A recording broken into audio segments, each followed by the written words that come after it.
All right. Let's go ahead and get started. Thanks so much for coming. All right. Here at Bright Idea, as I'm sure you've seen over the last 2 days, if you didn't already know, we have the pleasure of working with some of the most mature, successful innovation programs in the world. And these teams have reached that point through thoughtful planning, taking risks, and key leadership, among other things. And today we're really fortunate to have this fantastic panel of experienced innovation practitioners to share their secrets of success. We've got Greg Thompson with Autoliv, Veronica Vasek with Charles Schwab, Jonathan Keith with GE, and Will Hansel from GE. GM. Come on. Thank you. Just making sure you're paying attention for the Q&A later. I'm going to let each of them introduce themselves and take just a minute. So, Greg? Yep. Hi, Greg Thompson. So Autoliv is a car safety parts supplier. So we make airbags and seatbelts, and we destroy cars, and we play with dummies and that kind of cool stuff. I've been with Autoliv about 23 years, and I've been working with Bright Ideas since 2010. So I have quite a history with these guys. So I feel like family. All right. Thanks so much, Greg. I'm Veronica Vasek. I work at Charles Schwab, which, for those of you that are in the San Francisco area, know that we are a financial brokerage firm. None of that screams innovation, but I promise you that we're capable of doing that.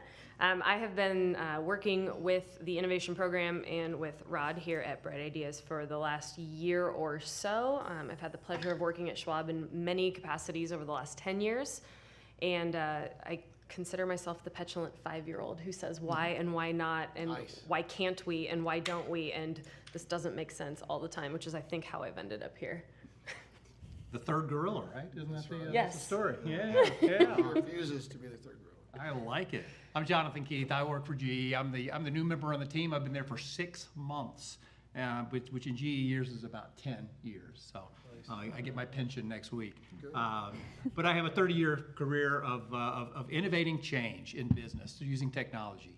So I've done that for a few Fortune 50 companies. I did it on my own as a consultant for a while, and I'm very, very lucky to be with GE. And we have a great experience. I inherited a lot of very good things, but we are rebuilding even as we speak, and looking forward to the future. So thank you for coming to hear us. Sure. So Will Hansel, I'm not sure what to say because I felt like we said a lot yesterday. I'll kind of echo Veronica's thing. I've been with the company almost 19 years. It doesn't feel like it. It went by in a blink. I've worked a bunch of different jobs. We were talking earlier today. I was talking with the Nike folks and some of the other people, and the majority of jobs I've had were in what I would call the unknown. They were things that were undefined and a lot of ambiguity, and I think that's one of the key things to being successful in innovation. You got to be able to handle that, because we've had people come into our space and they just disappear. They can't take it, and so that's mostly what my career has been. All right. Thanks so much. So at Bright Idea, we've spent the last 20 years examining how innovation is executed and learning from amazing clients like these four, and all of you in this room.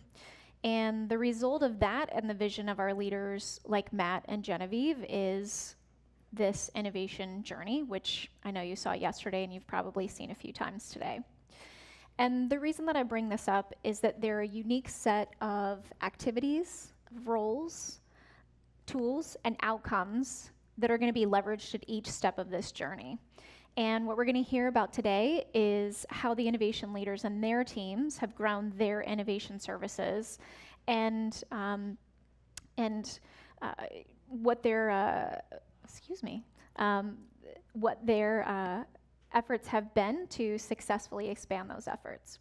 So some of the things that we're going to talk about as an example are: how has Charles Schwab mastered the innovation program journey and set themselves up for expansion in labs and transformation? What prompted Autoliv to enter the ecosystem space and start looking at things like tech scouting? How has GE handled staffing for everything they do across the journey? And what are some of the things that GM has done to prep internally for their work in the gigs space?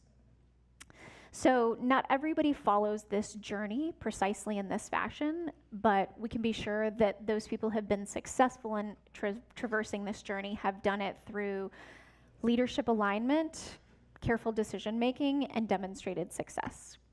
So let's hear from the experts. The way we're going to handle Q&A today is probably what you've seen in the last couple sessions. We'll have 2 mics. So if you guys can just raise your hand with any questions that you have, we'll bring the mic to you to make sure that everybody on the panel can hear you and also everybody in the audience can hear you as well.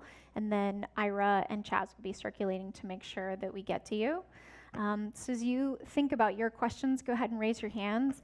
I'm just going to open one up to the panel, which is to ask, what are the signals that you saw inside your organization that signaled to you you were ready to take the next step in your innovation journey and start to expand your services that you offer to the business? Go ahead.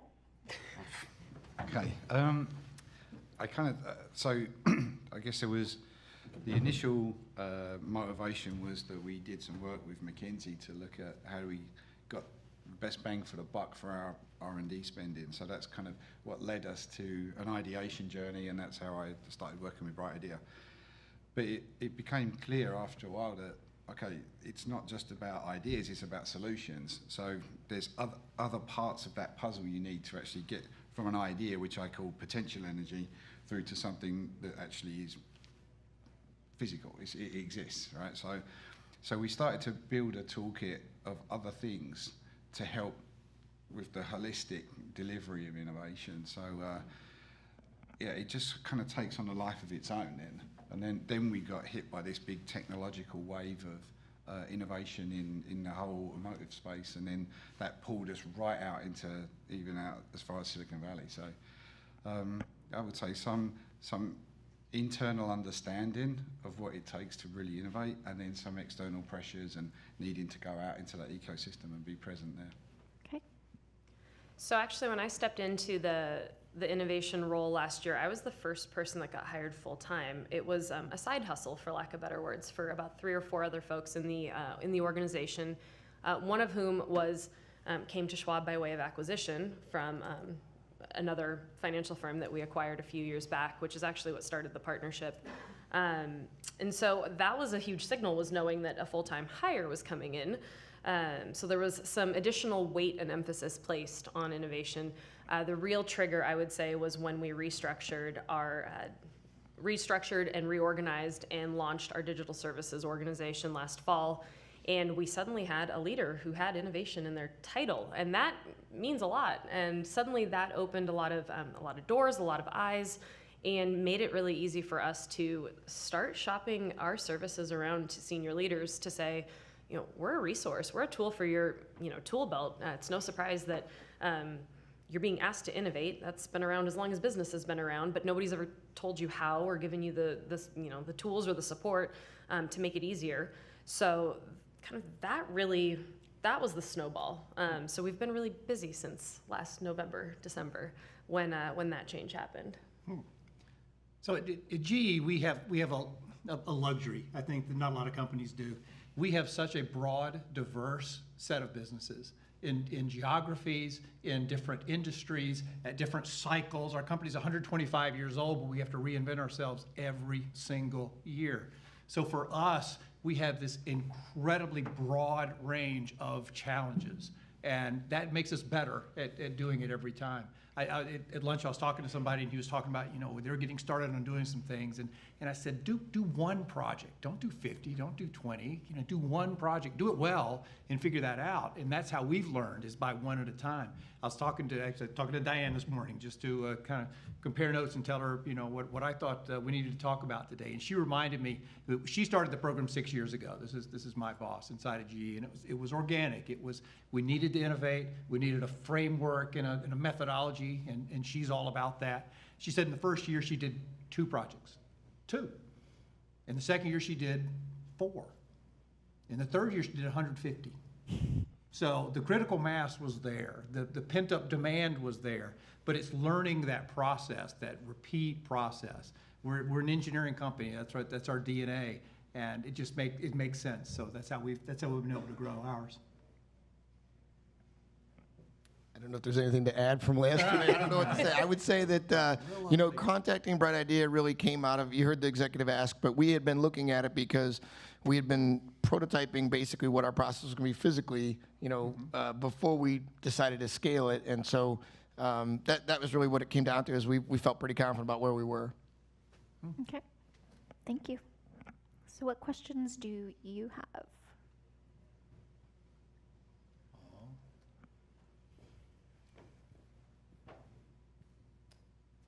So we were, I was recently disappointed in one of our challenges, and then our whole innovation program, we were looking at the level of participation of females in our ideation and innovation programs, and we're probably almost 50-50 male, women, and maybe we're at 15% female engagement. So I'm interested to learn how other companies, if they actually have the same sort of experience, if you've even looked at your data, and what people are doing about this. Because we firmly believe we need a strong diversity of experiences when it comes to innovation, and we're not necessarily getting that. So I'm going to put a question back to you. How were you rewarding participation in the challenge? So generally, the main thing that is an outcome is an opportunity to lead an initiative and to take a new product or service to market. Okay. So we talk about money, love, or glory, right? How are you going to incent people? Are you going to give them money, which frankly doesn't work well anymore unless it's a lot of money? Are you going to give them love, which is what you're doing? I have this project, I'm passionate about this, I want to be able to go through with that. Or do you give them glory? And we found that the combination of the last two is the most impactful. So glory meaning recognition, right? And that recognition could be a promotion, it could be featured in the monthly newsletter, it could be you're on the bulletin board. The combination of that with the love aspect of embracing the passion of that person who had an idea, or maybe has an idea that, because your audience is 50-50, they all have ideas. They just they're not all ready to bring them forward. So it's showing them, here's what happens, here's how we're going to nurture your idea, here's what's going to happen with that. You're going to get the recognition, you're going to get the glory. Leave the money part aside unless you really want to throw that at it. But you get the wrong incentives out of that. So for us, that's been our approach. And we don't track demographically. We track by region, by business unit, by job title, a number of other things, but we don't track by gender. But by everything that I've seen, it is pretty well represented. I'll freely admit we don't track by gender either. I would say that we're probably pretty close to 50-50. Now I'm curious. I'm going to go home and do some research. Me too. But I know that at least half of our challenges were sponsored by women. So that right there sets the tone. And I also think that maybe because a lot of our challenges have still been in that incremental innovation space, you have a lot more buy-in because there's not as much risk yet. And so I'd be curious when we get to the scale that you spoke of earlier, if that changes the demographics. The more technical in nature that it gets, the more pie in the sky, that more aspirational the innovation, is that where the gender breakdown starts to happen? I'm really curious. I would say I'll come at it from a very different angle. At the beginning, it's you look at a lot of participation metrics, right? How many people, how many ideas? You're looking at these numbers, and more isn't necessarily better. So in the end, we really pared back how much we were trying to recruit anybody into the challenges, because we were trying to increase the quality and the commitment of the people that are participating, rather than just getting a lot of people. And then some of the groups were trying to say, okay, I want my group to come up with 100 ideas over the year. And it's like, no, please no. Because then they're throwing junk in there, and as we all know who's run these challenges, you have to manage the ideas and you have to treat them with respect, right? So just more is a pain in the neck. So we just really pared it back and said the people that are really committed will turn up. And we'll just do enough to notify them. And across most of our challenges, they were to solve individual problems. We would get maybe 40 odd ideas, and we'd normally pick 2 or 3 to work on. And we didn't want any more. Or maybe you can argue you're going to get a ton of stuff, and you might find that extra better one. But typically, what we got was enough, and we couldn't have worked on more if we had them. So I would say it's more about the quality. I completely agree with you on diversity and all of these things, but if you're focusing on the quality of the output, it kind of makes it easier. Yeah, and I'm glad you went there. It's tough because you want people to all participate, but like I don't know if anybody else has seen this, but we see like a 3-to-1 ratio of comments versus ideas. You know, a lot of people feel safer commenting than they do sharing an idea. They're afraid it'll be a dumb idea, right? But everybody's got an opinion. So, you know, but we encourage that. But we met with this guy, Rob Nivert from 500 Startups early on, and we had the same thing. We're like, oh, we've got 100 ideas. He's like, yeah, I don't care how many. You could have 5 million. Who cares? He goes, all you need is one. Right. You need the one idea. And their thing is everything has to have a 7x return. He's like, you know, if you had one that was 1,000x, you could go home for the rest of the year. Right. Okay? It's that simple. And so, but you do want, like when we do Synapse, so I'll flip it on its head. So when we do Synapse, we build the teams. So people submit and they give us a bunch of information about themselves, and then we build very diverse teams, both, you know, technically and, you know, gender and all these other aspects. And so we kind of test ourselves in that premise. But as far as on the platform, we've never looked at it, and I really don't care. I just want the 1,000x. Give me 1,000x. Do you encourage teams to submit ideas? Is that? No, I wouldn't. No, we do allow for that, but we don't encourage that. And part of it, I think, actually is the nature of the platform in terms of a competition. Okay. I mean, that's typically we solicit a lot of ideas, but we say, here's the 3 we're working with. And we're starting some outreach to understand why, because I mean, my individual conversations are women are saying, well, I'm afraid to like put something out there that people may judge or find Right. stupid. And I'm like, Right. well, all ideas are stupid, right? If you have an idea that's like everybody agrees is a good idea, then it's probably already being done. Right. So we need the stupid ideas. So one person actually suggested have the dumbest idea competition, Oh, I love that. right? That's fun. So actually, we did something, a variant of that. So I would pick an award for the most innovative idea, which didn't mean we were going to work on it, but it was more to recognize something that was totally out there, totally strange and weird. And we said, great, more stuff like that. We can't quite get to it now, but we're going to recognize that. So it's a permission to get a little bit crazy. Yeah, that's a good way to put it. Well, I'll play off of it. So, you know, we continue to, our big goal is to people believe that every idea is agnostic and democratic, right? We don't care where it came from. We don't care, you know, what's behind it, you know, along those same lines, because the more you can get people thinking that way, you're going to come up with something that is truly revolutionary, right? That's really what you're looking for. Mm-hmm. Somebody else suggested, I think it was actually at this conference, an anonymous submissions. Yeah, I'll comment on that. So it's interesting. As we move up the food chain in our organization, people are much more resistant of sharing ideas with their name attached to it. And personally, we don't agree with it. We have not allowed it, but we've had a bunch of pushback where we were asked by the CEO to run a challenge of the top 300 leadership in the company. And there was immense pushback to people having their names on it. It was fascinating. Did not expect it. So why are people saying that? Do you know why they're asking that? Well, it was just an idea that say that, you know, females might participate more if they don't have that risk of being seen as, I don't know, I'm a man, don't ask me. Yeah, I mean, it could be that you need to spend some time really digging in to try to uncover some reflections on the culture. I don't know. There's a couple women in the room. Any comments from the women in the room? I can't comment either from that perspective. So. No, No. So what I was going to say is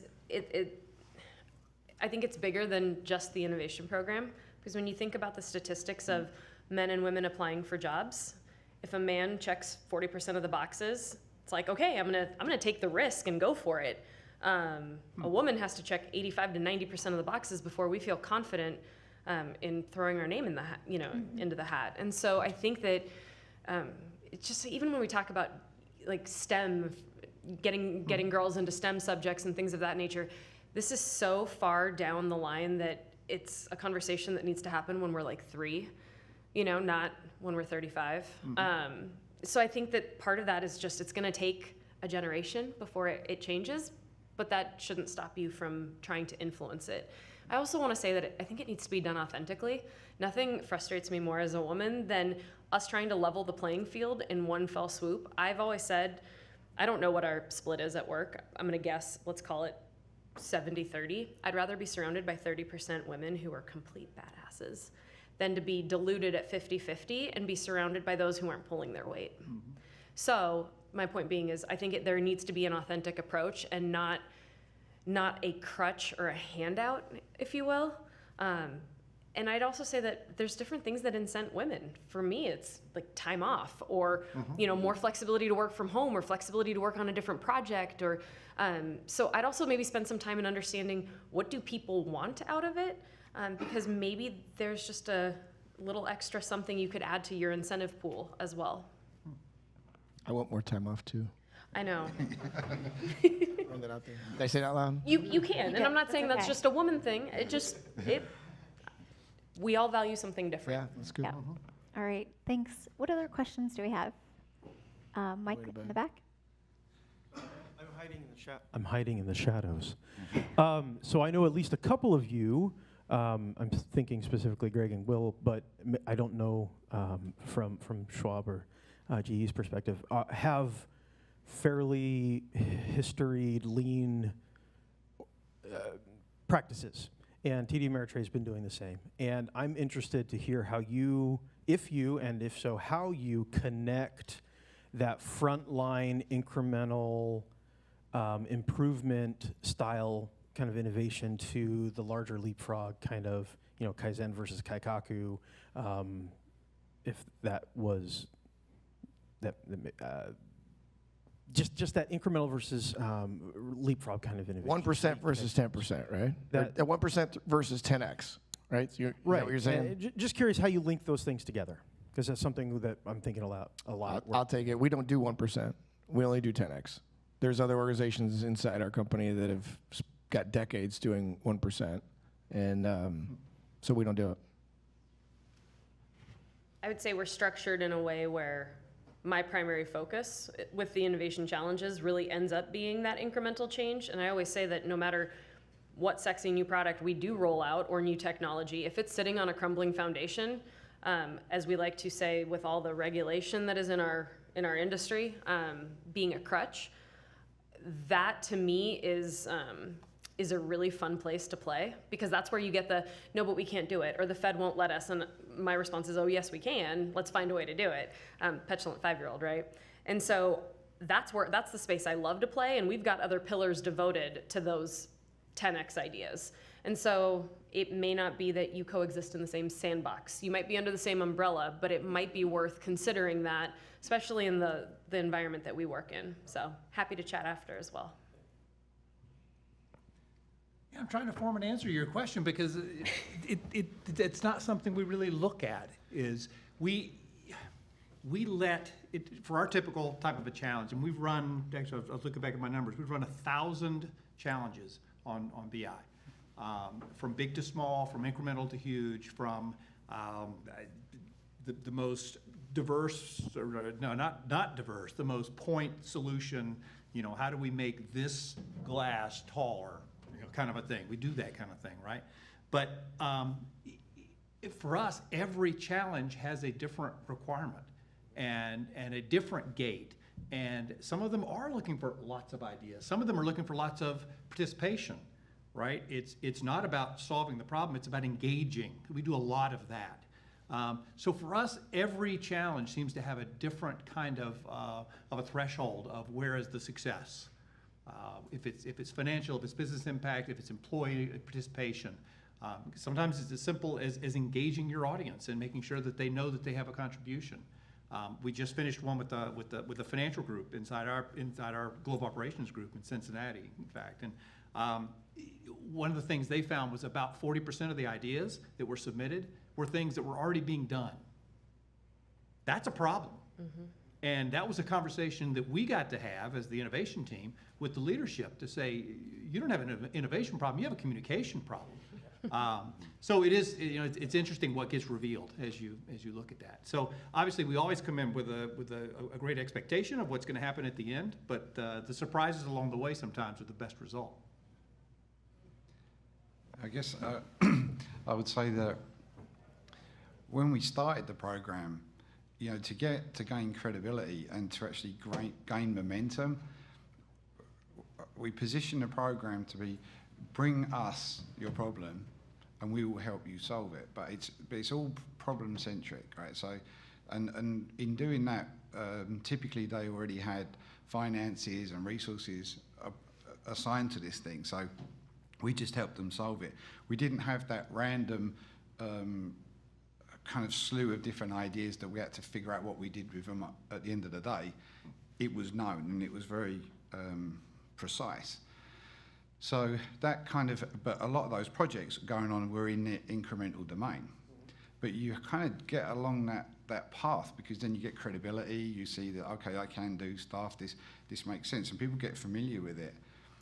But now we're positioned more, well, we've grown the toolkit and the ability, we have more ways to help people solve problems.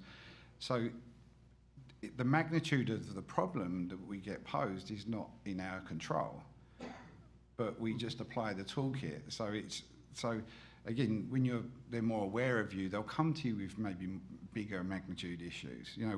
We have one in our textile group now we've been weaving cushions the same way forever, and they just cannot get where they need to be from a cost point of view with this. So they said, right, we cannot do anything that's going to be a small change. We have to revolutionize this thing completely. And you guys are the only ones we know who can help us get to that. So it's about the magnitude of the challenge and who brings it to you, but our effort is really to try and help them solve that problem. And I know one thing that we within the services team talk a lot about is making sure you understand what your mandate is. So when you look at the people above you and the people above them, what do they want you to deliver? What's the expectation? Because is it going to be something that's revolutionizing the auto industry, or is it solving problems across the organization? And that oftentimes provides a lot of clarity on what you include within your scope of services. So that might help as well.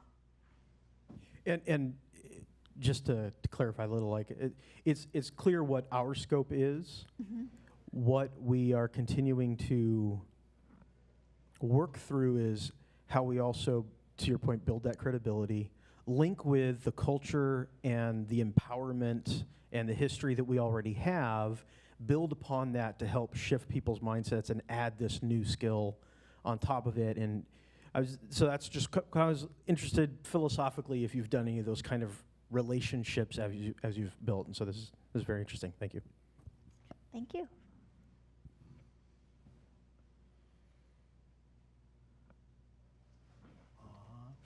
Nice. Yes, Rod. I like it.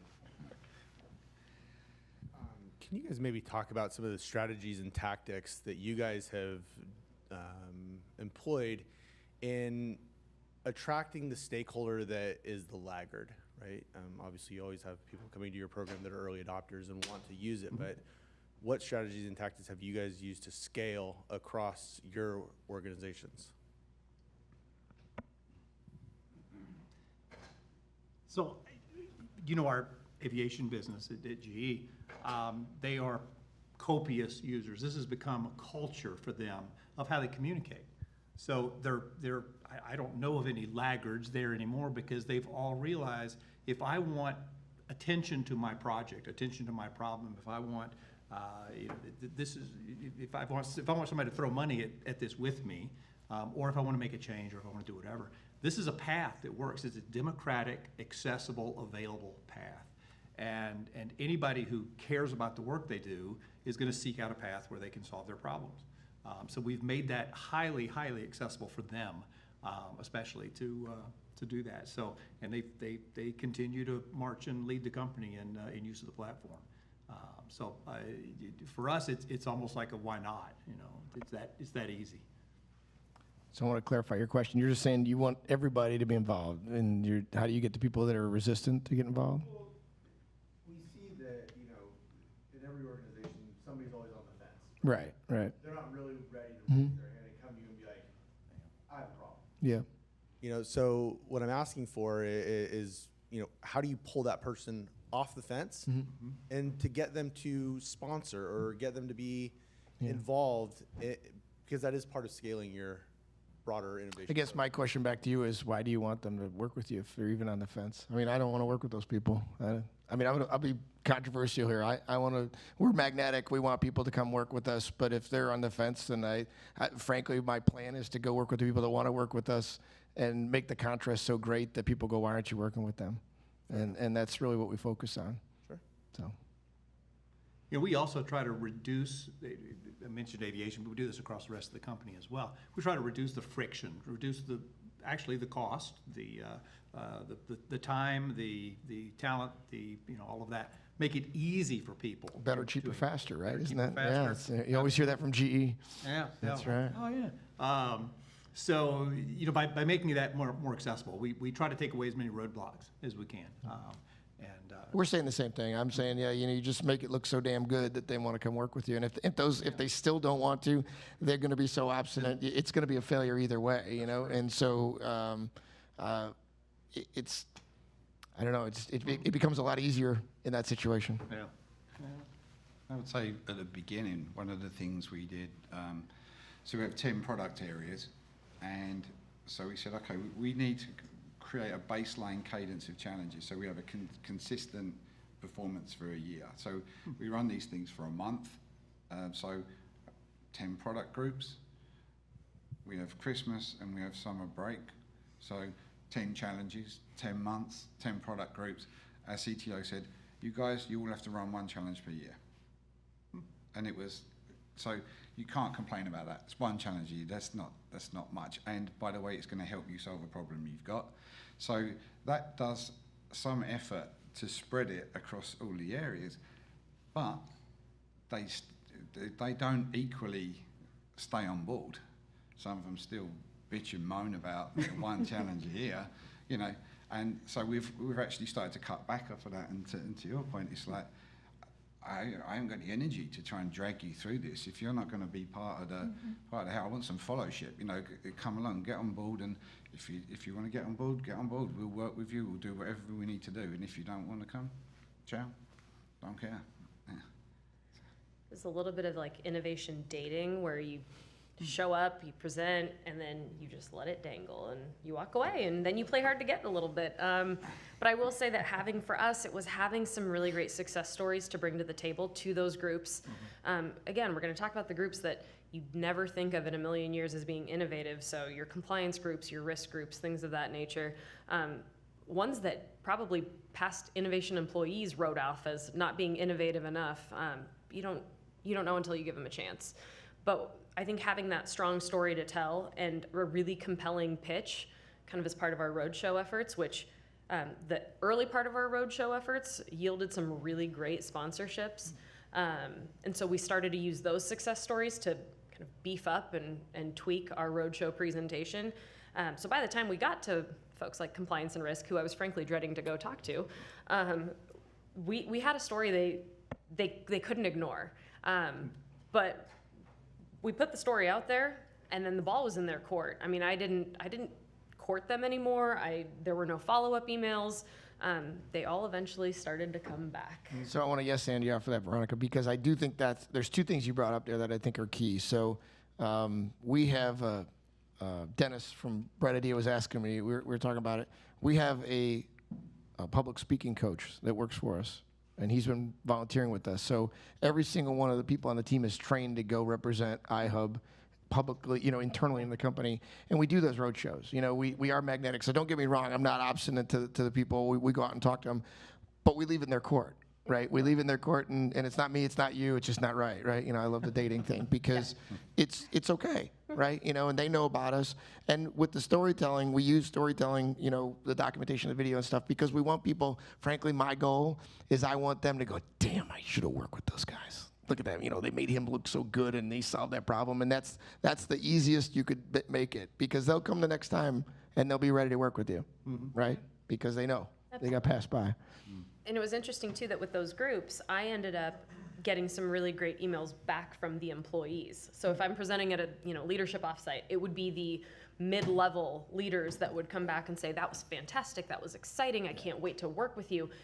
And it was the level above or 2 levels above that was the one that was my roadblock. Yeah, so can I yes and you again, because that was really good. One of the things that we find is that early on in my career, I had a job where I worked with one of the CEOs of the company. He said, yeah, breaking through the frozen middle is a career to try and do it. And the person that figures that out will have, you know, revenue and, you know, a long career. And I think what we're talking about with, you know, innovation through these platforms, gig economy, all these elements are doing. That's what this is doing. It's melting that frozen middle. The power those people willed. And again, a lot of times they're in a catch-22. I do have empathy for them, but they are playing with people's lives, you know, limiting their capability, limiting their output, and limiting their belief in themselves and what they can accomplish and everything. And what we're doing, I think the greatest good that we could do is to eliminate that control factor so that people, if they do believe they're made for more, if they do believe that they can do these things that people don't recognize or whatever, we just give them the power to go do it and show that off, right? Think of yourself early in your career, you know, having that opportunity. And I say, hell yeah, I would fight for that every day. And the middle management and above, they'll get the news eventually, right? It'll just happen. And so that's really what gets me out of bed in the morning, the ability to go do that. The technology thing will happen. That will happen. The people side of it, if you unlock that, then all of our jobs become very easy. Cool. This is my opinion. I'm just saying. Does anybody agree? I mean, Well, since you're right, yes. So I'm curious, when you are expanding efforts, that requires more people, it requires more money, more stuff, more tools, more resources. How have you successfully lobbied for the things that you need to expand your work? I would say I was really fortunate in that our CEO kicked off this program called Innovation Boost. So I got the task to lead this thing, and then they said, okay, you're not going to get people as such. You know, you can pick a team, an internal team to work with, but you know, you're not going to get assigned any staff. This is going to be maybe a 1, 2, 3 year thing. So, at the advice of a good friend of mine, he said, don't pick a team of the innovative doers you know out there, because those poor people are buried. Everyone goes to them to solve problems, and they're not in control of their own destiny. Pick their bosses, pick the VPs, and pick the senior directors who are in charge of the different groups, who are at least open to this idea. So firstly, it's a CEO-sponsored group, but they're open to the idea of innovation. And then those guys, we worked the projects that we worked on together. When you make an advocate of that VP, you don't have to tell him to push it out in the organisation. You don't have to beg, borrow and steal for resources. They just understand. That's like, oh yeah, I did that project, that just makes sense, right? We're doing that from now on. And all of a sudden it falls off your plate in the innovation team because it just becomes part of doing business. So I think it was lucky as anything that little constellation came together, because I've never had to have a conversation with anybody about people, and money just popped up when these guys said, okay, yeah, he did that, I want to do that. If it's 50 grand, go for it. And so it was super lucky. And yeah, I think just by virtue of the fact that, again, it's all about going to a place that needs to solve a problem. And if you can get these people and these teams to participate to solve their problem, yeah, lobbying just goes away. I think we have a bit of a unique situation at GE. We've done our 1,000 internal challenges, and we're actually actively working with external customers to bring them along the same journey. So we get introduced to our external GE customers by our champions inside, by the people who've had successes, and they say, you got to try this. And we actually work with external companies. And so I'm having to get their budget at a different company and their management involved and the rest. So every time it's a different type of incentive, but part of our rigor is demonstrating what the return on that investment is. And the return on investment isn't always financial. You hope it is, and for some things it has to be. But sometimes it is engagement, and there is a financial incentive to having engaged employees. Sometimes it's just helping them understand how that culture works. How do you create ideas? How do you reward ideas? How do you engage your people, even women? Have them ask questions.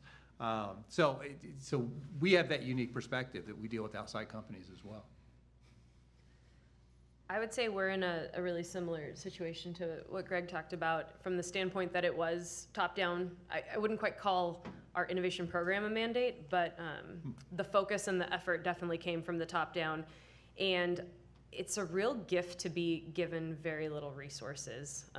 It'd be a whole different situation if you were given the world and then told to deliver upon it.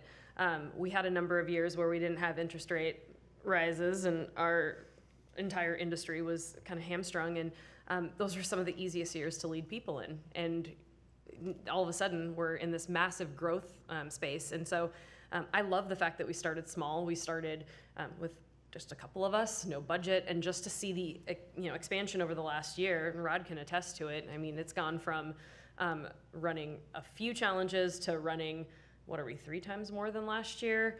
We're standing up a lab. The external piece is starting to fall into place. But we also did a lot with very little. It's very similar to, what I like to tell senior leaders is if you can turn around a track record of 1 or 2 innovation challenges that you've done with no budget, and you have some great ROI to your name with that, then you have a leg to stand on when you want to put 100, 500 grand, $1 million against it. No one's going to question you because you've now proven it. So I feel like we were really scrappy, and we were very, pulled ourselves up by our bootstraps with very little, and really kind of flexed our muscles and showed our worth. And I mean, it wasn't easy, but I'm glad. I'd rather go that way than to be, handed the keys to the brand new Porsche and go have fun. So I appreciate the fact that it wasn't an easy journey. Well, I'll agree with you again. So we're still very scrappy, right? Should we just swap seats? We should, yeah. So it Maybe not. I gotta keep. I would say we were never a CEO mandate or any leadership. We still aren't. When we met last year, we met Eric Reese, and we talked to him about. I know he's done a bunch of work with GE. He told us, "Yeah, you guys are a unicorn. I've never heard of another story ever of something starting grassroots and to get to where we are." But we basically every time we have to go out and fund whatever we're doing, and I agree. It makes you hungry. It makes you say, "Oh yeah, you're not gonna give me the money? That's fine. I'll figure it out. I'll show you. I'll show you." Yeah. And so it's amazing. People, a bunch of the team members will occasionally say, "I wish we were, a CEO I wish we were in the C-suite." I said, "Yeah, guys," because we've met with a bunch of organizations that were born there and have that pressure and everything. It's different. They operate very differently. I said, it's not all wine and roses there. They have their own, downside risks, and I would rather be on the scrappy side, personally. Yep. What questions do you have? May I ask one? No. All right. Technically, that was a question. No. So this was actually raised in the labs workshop this morning, but I think it's relevant to this discussion. You all represent very large organizations. As you've grown and gained more visibility within your organization, I'm sure there are other innovation teams. Have you had any challenges with just aligning and making sure there's not overlap either from the lens of... That's a loaded question. Yes. Okay. There's 34 innovation teams at GM. Okay. 34. And from the employee lens... That I know of. Good man. Yeah, anybody in a large corporation knows that there's a lot of people with the name innovation in their title or in their group. That's very common, and it's not bad. You have to figure out how to work with all those different personalities and opinions and goals and align them. And I can tell you that You know, I have a dream of one day, I've said it to a couple people here this week, that all of those 34 teams at some point will agree on one thing. They can be working on hundreds of things, but if there's one thing we can agree on, we will be unstoppable. And so I don't view it as a negative. I view it as a positive. We're just not there. We're not home yet with it. And I think I meet so many times with other companies that have the same situation, and everybody means well. And it's just, you're not going to have a perfect world where everybody snaps fingers, we're all lined up, we're all going to get it done. But if you can align on one thing, I think you can accomplish great things. Ditto. That's all I got. Thank you. Well said. Have you heard of the Stockdale paradox? It's from good to great. So we talk about my optimism. So I operate off the Stockdale paradox. Stockdale was a lieutenant admiral. He was a Admiral. admiral, yeah. And from Vietnam, he was in the Hanoi Hilton for like 12 years with John McCain and other guys. And a bunch of people died in that. They didn't get out. And they asked him later, they said, how did you get out? And he said, I had a premise, basically. The first part of the premise was I knew I would get out at some point. Someday I would get out. And the second part of the premise was I had no idea when. And so I think with these innovation teams, you have to operate in that paradox, because everybody means well. It's a chaotic mess, and as long as you decide, yeah, at some point we're going to align and we're going to be unstoppable, but I'm not going to worry about it today. That's my opinion.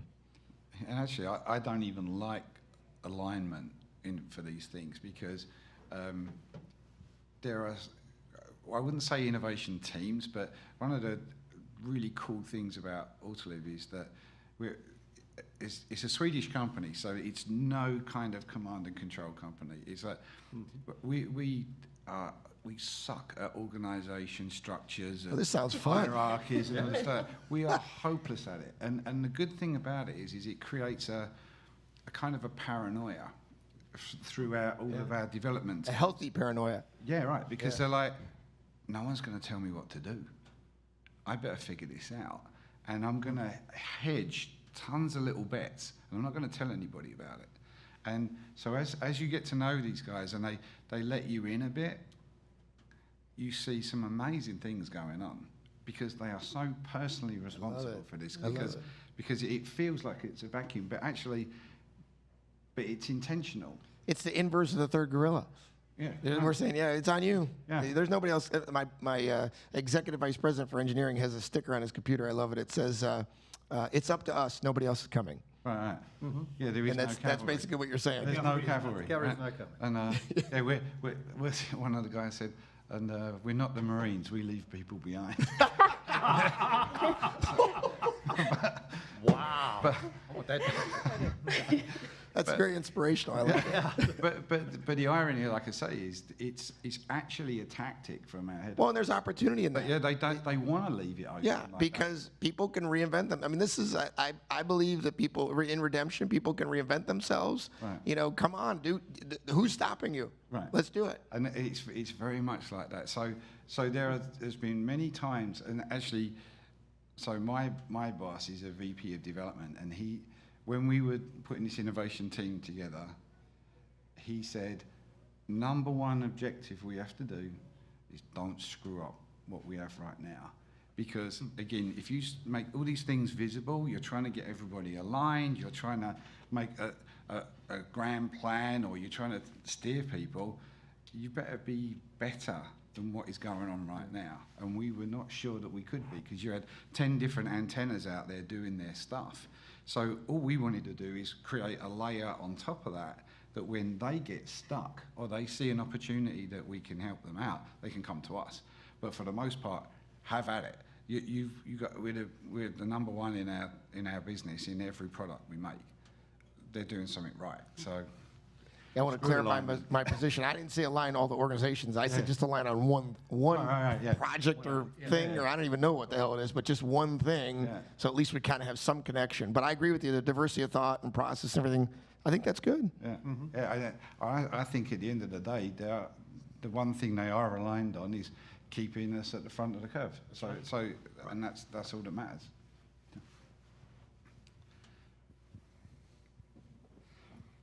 So when we were starting our innovation program about 3 years ago, we were meeting with a lot of other people in corporate innovation community, and and some ex-corporate innovation people, and had a very depressing conversation with one of those people about, basically he said, like, you will find after about 3 or 4 years that the organization runs out of ideas and entrepreneurs. And we haven't got to that point, but it's always stuck in the back of my mind as this fear that there is an end because the cream gets skimmed. And even we did see it a little bit this year in one of our programs. We did it in the same location as the previous year, and many of the really out there entrepreneurs from the previous year didn't participate the second time around. We don't know why, but I'm just wondering, has that been an issue in any of your organizations, that the well is going to go dry at some point? The well goes dry if you keep going back to the same well for the same thing. And that's a reality. You want that well to go dry, right? Finish it. At GE, we practice, we're famous for Black Belt, right? And Six Sigma and all of those things, and lean manufacturing. We call it FastWorks now. It's continuous improvement. And I've practiced that for 30 years. There's always incremental improvement. You do lose, you lose those 10Xs after a while. They're not as easy to get to, but there are new challenges every day. If it weren't, then we'd all be wildly profitable, and the stock market would just go away because we're all just so damn good. But I think if you're running out of the well, you're in the wrong well, because there's a big water table out there, and there's more that you can do. So it's what are you looking at? Where are your sights set, and where do you see your goals? Yeah. Well, and I would say for us, it's been, the storytelling aspect and showing that people invest emotionally as much as they do technically, intellectually. And so if they make that investment and it just goes into a black hole and there's never a response saying, hey, thanks for your suggestion, we decided not to go forward with it, and here's why. Or, hey, by the way, we're going to fund this thing. You're going to come over here and work on a temporary work assignment, those type of things. And then you recognize it later on and say, hey, Joe or Susie came up with this, and this is what it did for the business. If you don't do those things, then people will quit on you. And in my experience also is that once they quit on you, the effort to try and revive that is impossible. They're done. They're dead. Yeah, they're done. Yeah. Yes, and I love that. I think that you can do more damage in terms of engagement if you don't deliver. So going for, let's say, a pie in the sky innovation challenge that might take 24 to 36 months or more to come to fruition, and you potentially don't deliver on it, you run a risk of damaging engagement, not just not having it the next time around, but actually taking a negative hit to engagement. Then if you tackle low-hanging fruit, like one of our challenges in our operations group was around policies and procedures. You're gonna hear me say it again, it wasn't sexy at all, but they had so much engagement that came back the second time around because 6 out of 25 ideas got implemented. And so, that's something that I share with leaders often is, what are you willing to risk? Because this could go south on you very quick. I would say that our staple organization that we partner with, we've now had, so they were with us even when we were in our, side hustle extended pilot mode.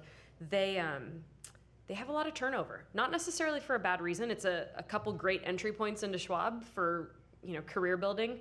But a lot of people grow in their careers. They may stay in that organization, it's about 6,000 people, but they may have a different lens the next year and a different lens the year after that because they're sitting in different seats and maybe working in different roles and capacities.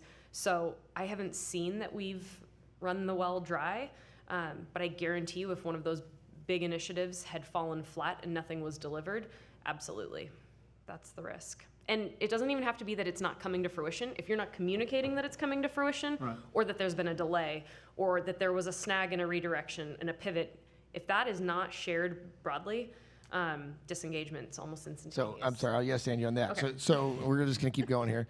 So when we have had failures, we've had challenges that have blown up, and what you need to do is you need to go out there and say, hey, guess what? This blew up.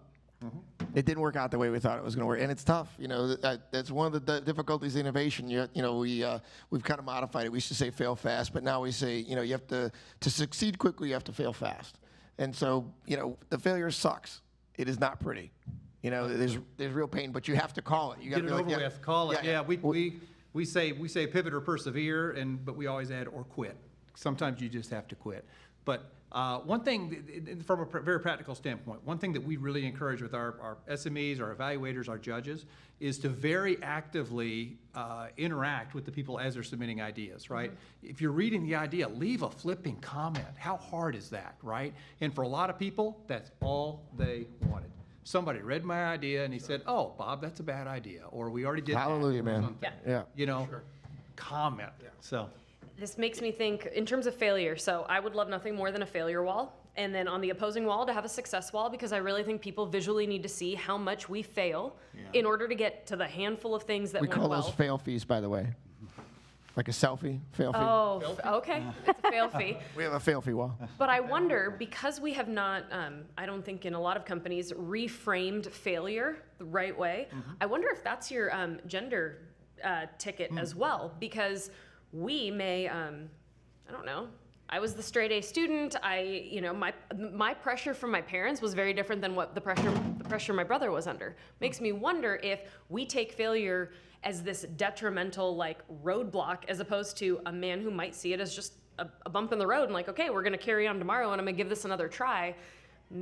For us, it might be different. So I wonder too that failure mentality needs to be reframed. It's culture, like you said. You know, the famous story about the founding of GE is Thomas Edison failed how many times before he invented a light bulb that worked, right? Anybody in here know? Anybody? I think it's 1,000. It's over 1,000, right? Yeah. That's part of the vernacular. So we get culturally that failure is just eliminating things that didn't work right. Yeah.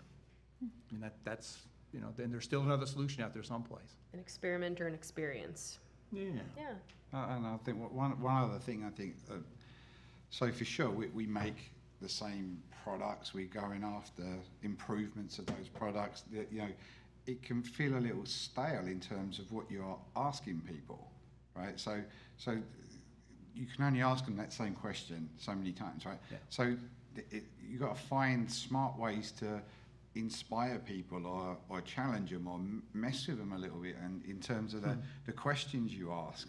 And like, so for example, you could throw, we would do seed ideas, right? So for example, so like reimagine how we could build a passenger airbag, and then throw that out there, and then say it could be with additive manufacturing, and we could do this, and we put some crazy ridiculous thing out there that you would always see a bit of a wave of activity after that, because even the crowd would say, I had not thought of that. And sometimes we put really stupid, ridiculous things just to see how they responded, and just to, is anyone alive out there, But I think that there's a bit about engaging and inspiring, and I think that, like the GM guys do with these inspiring videos and communications in general, treat it somewhat like that. It shouldn't just be a very pedestrian or simple question being asked. Make it exciting, make it cool, figure out how to challenge it with something new and modern, or how do we apply this mega trend to this? And from a practical perspective, seed ideas are great. From at the beginning, in the middle, near the end, save some things back, and they don't have to be really good ideas, but just because people are reading, they're comparing, and that's what you want. You can put funny stuff in there. I mean, just put ridiculous stuff.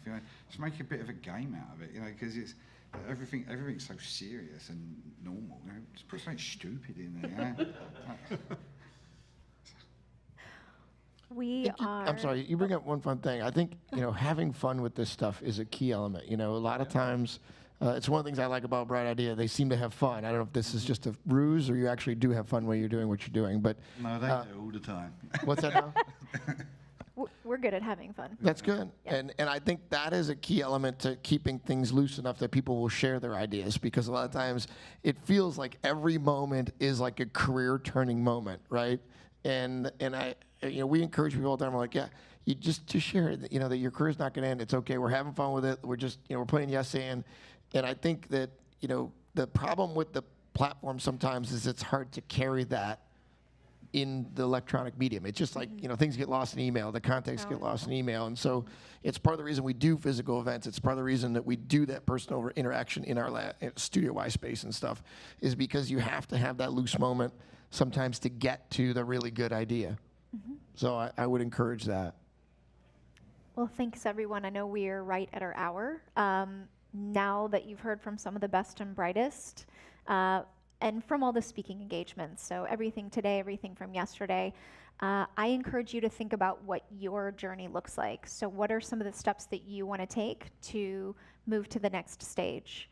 And just know that you're not alone in this journey. You've got your customer success manager, who's always thinking about your long-term success and how to get you there. You've got your services team that's always willing to come in and partner with you and go deep. But lastly, and probably most importantly, you have each other. You've got the Bright Idea community, and I've always said that I feel like we have the most generous clients of any company. So you can rely on each other to work together to grow and to expand what you're doing within your own companies. So I want to thank our panelists today, and I also want to thank all of you for continuing to inspire us and giving us the opportunity to do the best jobs in the world every day. Thanks, So- Kristen. Thank you. Thank you. Thank you. Nice job. Thanks, Rob. Thanks.